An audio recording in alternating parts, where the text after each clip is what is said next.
ಬೇರೆ ಯಾವ ಪ್ರಾಜೆಕ್ಟ್ಗೂ ಕೂಡ ದುಡ್ಡಿಲ್ಲ ಅಂತ ಹೇಳೋ ಸರ್ಕಾರ, ಕೇಂದ್ರ ಸರ್ಕಾರ ನಮಗೆ ಹಣ ಕೊಡ್ತಿಲ್ಲ, ಬಿಡಿಗಾಸ್ ಅನುದಾನವನ್ನು ಕೊಡ್ತಿಲ್ಲ ಅಂತ ಹೇಳ್ಕೊಂಡು ಬರೋಬ್ಬರಿ 16,500 ಕೋಟಿ ರೂಪಾಯಿ ಪ್ರಾಜೆಕ್ಟ್ ಇದು. ಈ ರೀತಿ ಪ್ರಾಜೆಕ್ಟ್ಗಳಿಂದ ಅಪಾಯವೇ ಜಾಸ್ತಿ. ಈಗ ಕನ್ನ ಬೆಂಗಳೂರಿನ ಮೇಲೆ ಬೀಳ್ತಿದ್ಯೋ, ಬೆಂಗಳೂರಿನ ಜನರ ಮೇಲೆ ಬೀಳ್ತಿದ್ಯೋ, ಟೋಟಲ್ ಆಗಿ ಎನ್ವಿರಾನ್ಮೆಂಟಲ್ ಕೊಲ್ಯಾಪ್ಸ್ ಆಗುತ್ತೆ. ಇದನ್ನೇ ತಜ್ಞರು ಹೇಳ್ತಾ ಬರ್ತಿರೋದು. ಆದರೆ ಇದು ಪರಿಸರ ವಿರುದ್ಧವಾದಂತಹ ಪ್ರಾಜೆಕ್ಟ್. ನಮಸ್ಕಾರ ವೀಕ್ಷಕರೇ. ಬೆಂಗಳೂರಿನಲ್ಲಿ ಕನ್ನ ಕೊರೆಯೋ ಕೆಲಸ ಸದ್ದಿಲ್ಲದೆ ನಡೀತಾ ಇದೆ. ಬೆಂಗಳೂರಿನ ಉದ್ದಗಲಕ್ಕೂ ಅಂದ್ರೆ north to south, east to west ಈ ಕನ್ನ ಕೊರೆಯೋ ಕೆಲಸ ಇದೆಯಲ್ಲ, ಇದು ಭಾರಿ ಚರ್ಚೆಗೆ ಗ್ರಾಸವಾಗಿದೆ. ಈ ಕನ್ನ ಕೊರೆಯೋ ಕೆಲಸ ಎಷ್ಟರ ಮಟ್ಟಿಗೆ ಫಾಸ್ಟ್ ಆಗ್ತಾ ಇದೆ ಅಂದ್ರೆ, ಸಾಮಾನ್ಯವಾಗಿ ಒಂದು DPR ಅಂದ್ರೆ ಡೀಟೇಲ್ ಪ್ರಾಜೆಕ್ಟ್ ರಿಪೋರ್ಟ್ ರೆಡಿ ಆಗ್ಬೇಕು ಅಂತ ಅಂದ್ರೆ 1 ವರ್ಷ ಸಮಯ ಬೇಕಾಗುತ್ತೆ. ಆದ್ರೆ ನಮ್ಮ BBMP ಈ ಒಂದು ಪ್ರಾಜೆಕ್ಟ್ಗೆ 3 ತಿಂಗಳಲ್ಲಿ DPR ಅನ್ನ ರೆಡಿ ಮಾಡಿದೆ. ಅದು ಯಾವ ಮಟ್ಟಿಗೆ ಅಂದ್ರೆ ಮಿಂಚಿನ ವೇಗದಲ್ಲಿ ರೆಡಿ ಮಾಡಿದೆ. ಬೇರೆ ಯಾವುದೇ ಪ್ರಾಜೆಕ್ಟ್ ಆದ್ರೆ DPR ರೆಡಿ ಮಾಡೋದಕ್ಕೆ ಇವರಿಗೆ ವರ್ಷಾನುಗಟ್ಟಲೆ ಬೇಕಾಗುತ್ತೆ. ಆದ್ರೆ ಈ ಕನ್ನ ಕೊರೆಯೋ ಕೆಲಸಕ್ಕೆ ಜಸ್ಟ್ 3 ತಿಂಗಳಲ್ಲಿ DPR ನ ರೆಡಿ ಮಾಡಿ ಕೂತಿದೆ. ಬೇರೆ ಯಾವ ಪ್ರಾಜೆಕ್ಟ್ಗೂ ಕೂಡ ದುಡ್ಡಿಲ್ಲ ಅಂತ ಹೇಳೋ ಸರ್ಕಾರ, ಮಾತು ತೆಗೆದ್ರೆ ಸಾಕು ಕೇಂದ್ರ ಸರ್ಕಾರದ ಮೇಲೆ ಗೂಬೆ ಕೂರಿಸುವಂತ ಸಿದ್ದು ಸರ್ಕಾರ, ಕೇಂದ್ರ ಸರ್ಕಾರ ನಮಗೆ ಹಣ ಕೊಡ್ತಿಲ್ಲ, ಬಿಡಿಗಾಸ್ ಅನುದಾನವನ್ನು ಕೊಡ್ತಿಲ್ಲ ಅಂತ ಹೇಳ್ಕೊಂಡು ಕೇಂದ್ರ ಸರ್ಕಾರದ ಮೇಲೆ ಆರೋಪವನ್ನ ಮಾಡುತ್ತೆ. ಕೇಂದ್ರ ಸರ್ಕಾರ ಕೊಡುತ್ತೋ ಬಿಡುತ್ತೋ, ಅದು ಸತ್ಯಾನೋ ಸುಳ್ಳೋ ಅದು ಬೇರೆ ಚರ್ಚೆ. ಆದ್ರೆ ತನ್ನ ಖಾತೆಯಲ್ಲಿ, ತನ್ನ ಖಜಾನೆಯಲ್ಲಿ ದುಡ್ಡಿಲ್ಲ ಅಂತ ಹೇಳ್ತಾನೆ ಬರೋಬ್ಬರಿ 16,500 ಕೋಟಿ ರೂಪಾಯಿ ಪ್ರಾಜೆಕ್ಟ್ ಇದು. ಅದು ಕೂಡ ಮೊದಲ ಹಂತದ ಪ್ರಾಜೆಕ್ಟ್ಗೆ ಇಷ್ಟೊಂದು ದುಡ್ಡನ್ನ ಖರ್ಚು ಮಾಡೋದಕ್ಕೆ ಹೊರಟಿದೆ. ಸೊ ಈಗ ಕನ್ನ ಬೆಂಗಳೂರಿನ ಮೇಲೆ ಬೀಳ್ತಿದ್ಯೋ, ಬೆಂಗಳೂರಿನ ಜನರ ಮೇಲೆ ಬೀಳ್ತಿದ್ಯೋ, ಅಥವಾ ಬೆಂಗಳೂರಿನ ಪ್ರಾಕೃತಿಕ ಸುರಕ್ಷತೆ ಮೇಲೆ ಬೀಳ್ತಿದ್ಯೋ ಅನ್ನೋದು ಈಗ ಚರ್ಚೆಯ ವಿಚಾರ. ವೀಕ್ಷಕರೇ, ನಾನು ಯಾವ ವಿಚಾರದ ಬಗ್ಗೆ ಮಾತನಾಡ್ತಿದ್ದೀನಿ ಗೊತ್ತಾ? Let me come to the point. ಇದು ಬೆಂಗಳೂರಿನ ನೆಲದ ಅಡಿಯಲ್ಲಿ ಸರ್ಕಾರ ಸುರಂಗ ಮಾರ್ಗವನ್ನ ಕೊರೆಯೋದಕ್ಕೆ ಹೊರಟಿರೋ ವಿಚಾರ. ಅಂದ್ರೆ ಟನೆಲ್ ರೋಡ್ ಮಾಡೋಕೆ ಹೊರಟಿರುವಂತ ವಿಚಾರ.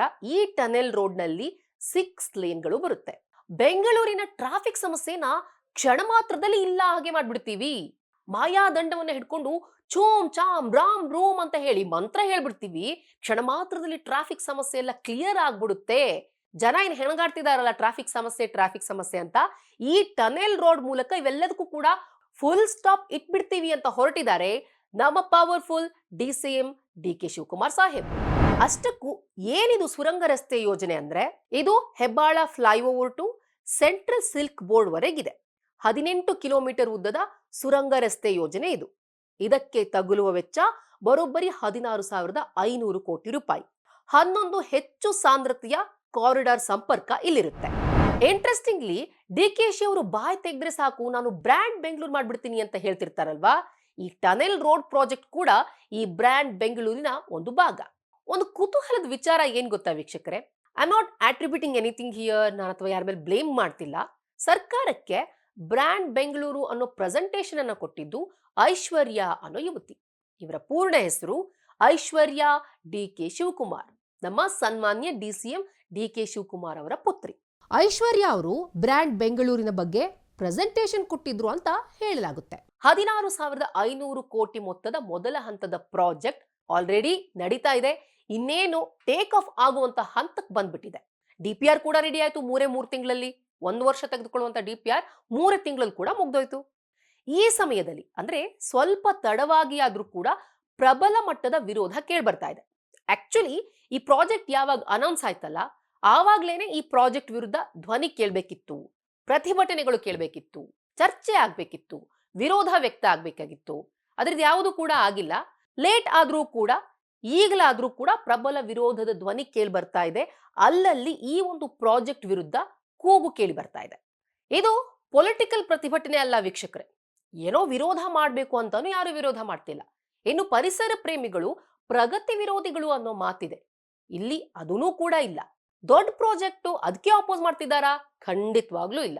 ಇಲ್ಲಿ ಅನೇಕ ವಿಚಾರಗಳಿವೆ. ಇದನ್ನ ನೀವು ಸೂಕ್ಷ್ಮವಾಗಿ ಗಮನಿಸಬೇಕು.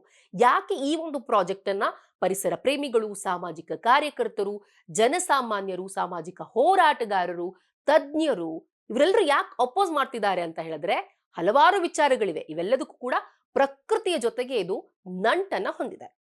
ವೀಕ್ಷಕರೇ, ನಮ್ಮ ಬೆಂಗಳೂರಿನ ನೆಲ ಇದೆಯಲ್ಲ, ಇದು ವಿಶಿಷ್ಟವಾದ ನೆಲ. ಇದು ಇಡೀ ನಗರ ಒಂದು ಬಂಡೆಯ ಮೇಲೆ ನಿಂತಿದೆ. ಒಂದು ದೊಡ್ಡ ಬಂಡೆ ಮೇಲೆ ನಿಂತಿರೋ ನಗರ ನಮ್ದು. ಈ ಭೂಮಿ ರಚನೆ ಹೇಗಿದೆ ಗೊತ್ತಾ? ಇಲ್ಲಿ ಭೂಕಂಪ ಆಗುವ ಸಾಧ್ಯತೆಯೇ ಇಲ್ಲ. ಆ ಕಲ್ಲಿನ ಹೆಸರು ಪೆನಿನ್ಸುಲಾರ್ ನೆಸಿಕ್ ಕಾಂಪ್ಲೆಕ್ಸ್. ಈ ಕಲ್ಲಿನ ಬಗ್ಗೆ ಬಹಳ ಕೌತುಕ ಇದೆ, ಗೌರವ ಇದೆ. ಲಾಲ್ಬಾಗ್ನಲ್ಲಿ ನೀವು ಒಂದು ಬಂಡೆಯನ್ನ ನೋಡಿದಿರಲ್ಲ, ಅದು ಇದೇನೆ. ಈ ಕಲ್ ಬಂಡೆ ಇದೆಯಲ್ಲ, ಇದು ನಮ್ಮ ಬೆಂಗಳೂರನ್ನ, ನಮ್ಮನ್ನ ಪ್ರಾಕೃತಿಕ ವಿಕೋಪಗಳಿಂದ ಕಾಪಾಡುತ್ತೆ. ಇದು ನಮ್ಮ ನೆಲದ ವಿಶೇಷತೆ, ನಮ್ಮ ನೆಲದ ಗುಣಲಕ್ಷಣ, ಕ್ಯಾರೆಕ್ಟರಿಸ್ಟಿಕ್. ಇಂಥ ನೆಲಕ್ಕೆ ಕನ್ನ ಕೊರೆಯೋಕ್ ಹೊರಟಿದೆ ಸಿದ್ದರಾಮಯ್ಯ ಸರ್ಕಾರ. ಇದು ಯಾವುದೇ ದೇಶದಲ್ಲಿ ಮಾಡದೇ ಇರೋ ಪ್ರಾಜೆಕ್ಟಾ? ಖಂಡಿತ ಅಲ್ಲ. ಅನೇಕ ದೇಶಗಳಲ್ಲಿ ಈ ಪ್ರಾಜೆಕ್ಟ್ ನ ಆಲ್ರೆಡಿ ಮಾಡಲಾಗಿದೆ.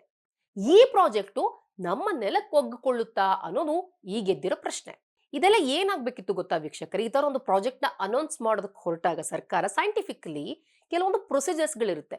ಕ್ಲೋಸ್ಡ್ ಡೋರ್ ಅಲ್ಲಿ ಡಿಸ್ಕಷನ್ ಮಾಡೋದಲ್ಲ. ಓಪನ್ ಫೋರಂ ನಲ್ಲಿ ಈ ತರ ವಿಚಾರಗಳು ಬಂದಾಗ, ಜನರ ಸುರಕ್ಷತೆ, ನಗರದ ಸುರಕ್ಷತೆ, ಪ್ರಕೃತಿ ಸಂರಕ್ಷಣೆ ಅಂತ ಬಂದಾಗ ಸರ್ಕಾರ ಎಲ್ಲಾ ಕ್ಷೇತ್ರಗಳು, ಆ ಒಂದು ಕ್ಷೇತ್ರಕ್ಕೆ ಸಂಬಂಧಪಟ್ಟಂತಹ ತಜ್ಞರನ್ನ ಕರೆಸಿ ಮಾತನಾಡಬೇಕು.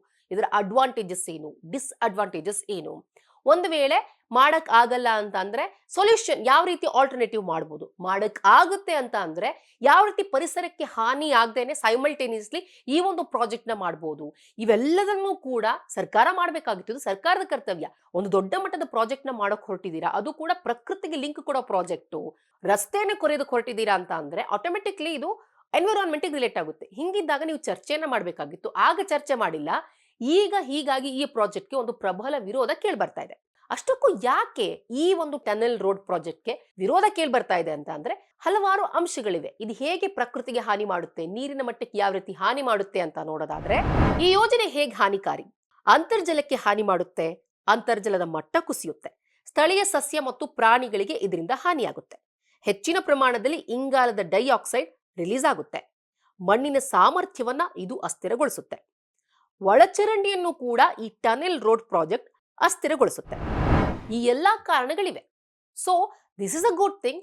People are talking about it. Tunnel road project ಯಾವುದೇ ರೀತಿಯಲ್ಲೂ ಕೂಡ ಟ್ರಾಫಿಕ್ ಸಮಸ್ಯೆಗೆ ಇದು ಪರಿಹಾರ ಅಲ್ಲ, ಆಲ್ಟರ್ನೇಟಿವ್ ಅಲ್ಲ ಅಂತ ಹೇಳಿದ್ದಾರೆ. ಹಾಗೇನೆ ಇದು ಪ್ರಕೃತಿಗೆ ಯಾವ ರೀತಿ ಮಾರಕ ಆಗುತ್ತೆ. ಈ ರೀತಿ ಟನೆಲ್ ರೋಡ್ ಮಾಡ್ತಿರಲ್ಲ, ಎಷ್ಟೋ ಜನ ತಮ್ಮ ವೈಯಕ್ತಿಕ ಕಾರ್ಗಳನ್ನ ತರೋಕ್ ಸ್ಟಾರ್ಟ್ ಮಾಡ್ತಾರೆ. ಪಬ್ಲಿಕ್ ಟ್ರಾನ್ಸ್ಪೋರ್ಟ್ ಯೂಸೇಜ್ ಮಾಡೋದು ಕಡಿಮೆ ಆಗುತ್ತೆ.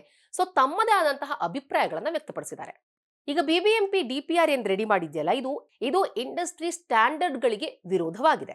ಇದು ಪ್ರಕೃತಿಗೆ ಹಾನಿ ಮಾಡುತ್ತೆ ಅಂತ ಹೇಳಿ ಅನೇಕರು ಕಳವಳ ವ್ಯಕ್ತಪಡಿಸಿದ್ದಾರೆ. ಇನ್ನು ಕೆಲ ತಜ್ಞರು ಏನೆಲ್ಲ ಹೇಳಿದ್ದಾರೆ ಅಂತ ನೋಡೋದಾದ್ರೆ, ಲಂಡನ್ ನಲ್ಲಿ 75% ಜನರ ಬಳಿ ಸ್ವಂತ ಕಾರ್ಗಳಿದ್ರು ಕೂಡ ಅವರು ಪಬ್ಲಿಕ್ ಟ್ರಾನ್ಸ್ಪೋರ್ಟ್ ಅನ್ನ ಬಳಸ್ತಾರೆ. ನಮ್ಮಲ್ಲಿ ಕೂಡ ಜನ ಹೆಚ್ಚೆಚ್ಚು ಪಬ್ಲಿಕ್ ಟ್ರಾನ್ಸ್ಪೋರ್ಟ್ ಅನ್ನ ಬಳಸಬೇಕು. ಪದೇ ಪದೇ ಈ ರೀತಿ ರಸ್ತೆ, ಫ್ಲೈಓವರ್, ಟನೆಲ್ ರೋಡ್ ಮಾಡ್ತಾ ಇರೋದಕ್ಕೆ ಸಾಧ್ಯ ಇಲ್ಲ ಅಂತ ಒಬ್ರು ತಜ್ಞರು ಹೇಳಿದ್ದಾರೆ. ಸುರಂಗ ರಸ್ತೆಗಳು ಇದಕ್ಕೆ ಪರಿಹಾರ ಅಲ್ಲ. 2031 ಹೊತ್ತಿಗೆ ಬೆಂಗಳೂರಿನ ಜನಸಂಖ್ಯೆ 2 ಕೋಟಿ ದಾಟುತ್ತೆ. ಅಲ್ಲಲ್ಲಿ ಸುರಂಗ ರಸ್ತೆಗಳನ್ನ ನಿರ್ಮಾಣ ಮಾಡೋದ್ರಿಂದ ನಗರದ ದಟ್ಟಣೆ ಕಡಿಮೆ ಆಗೋದಿಲ್ಲ. ನಾವು ಕಾರುಗಳ ಬಳಕೆಯನ್ನ ಕಡಿಮೆ ಮಾಡಬೇಕು, ಸಾರ್ವಜನಿಕ ಸಾರಿಗೆಯ ಸೇವೆಯನ್ನ ಹೆಚ್ಚು ಆಕರ್ಷಕವಾಗಿ ಮಾಡಬೇಕು.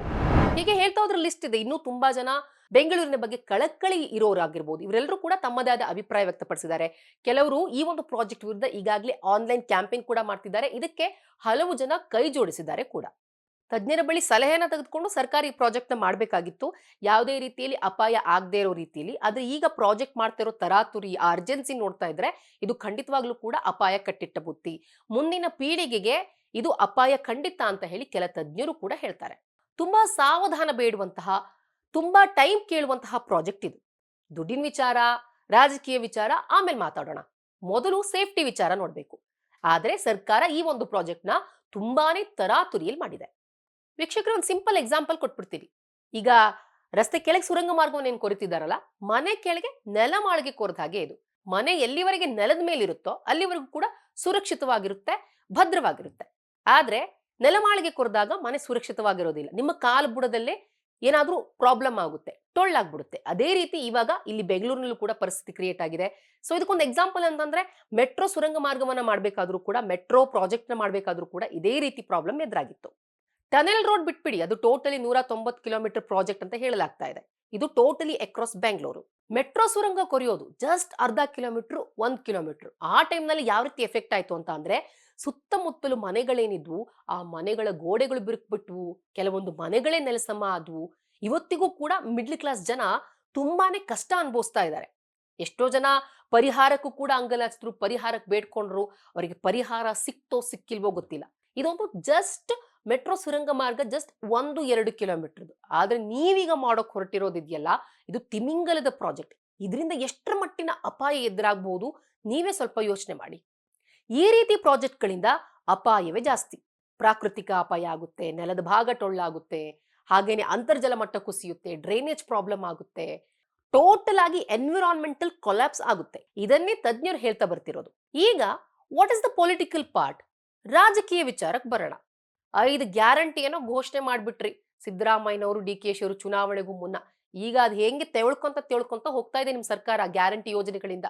ನಿಮ್ಮ ಸರ್ಕಾರದ ಶಾಸಕರೇ ಹೇಳ್ತಾರೆ ಈ ಗ್ಯಾರಂಟಿ ಯೋಜನೆ ಅನೌನ್ಸ್ ಮಾಡಿ ಮಾಡಿ ಮಾಡಿ ನಮ್ಮ ಬೊಕ್ಕಸಕ್ಕೆ ದುಡ್ಡೇ ಇಲ್ಲ ಅಂತ ಹೇಳಿ. ಅಷ್ಟರ ಮಟ್ಟಿಗೆ ನೀವು ಪಾಪರಾಗ್ಬಿಟ್ಟಿದ್ದೀರಾ.